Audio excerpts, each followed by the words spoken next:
প্রায় 500 কোটি বছর পর আবার তোমাদের সাথে চলো একটা সুন্দর ব্লগ শেয়ার করি। তো দিনটা ছিল আমাদের হোটেলের অ্যানুয়াল স্পোর্টস ডে, যেখানে আমরা সবাই একসাথে ইয়েলো কালারের জার্সি পরেছিলাম। তো রেডি শেডি হয়ে অনেক ঢং করে ফটো ভিডিও তুলে আমরা সবাই চলে যাই তাড়াতাড়ি টার্ফ এরিয়াতে গেমসের জন্য।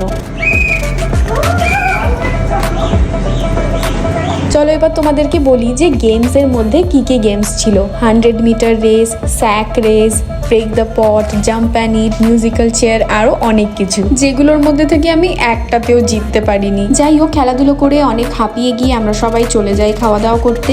আর সেদিন স্ন্যাক্স আইটেমে আমাদের ছিল মোমোজের স্টল। এসব তো হলো, কিন্তু সেদিনের দ্য মোস্ট ইম্পর্টেন্ট পার্ট ছিল cricket match. GM sir, OM sir, chef আরও সব টিম মেম্বার্সরা মিলে অ্যারেঞ্জ করে একটা গ্র্যান্ড ক্রিকেট ম্যাচ। এইভাবেই সারাদিনটা কেটে যায় দারুণ মজা আর খেলাধুলোর মধ্যে। তবে আমিও একটা ছোট্ট গেমে উইন হই, সেটা তোমাদের নেক্সট ব্লগে জানাচ্ছি। আর তার সাথে সাথে এই ক্রিকেট ম্যাচে কোন টিম জিতলো সেটাও জানাচ্ছি। দেখা হচ্ছে তোমাদের সাথে স্টাফ পার্টির ব্লগে। সবাই খুব ভালো থেকো, টাটা।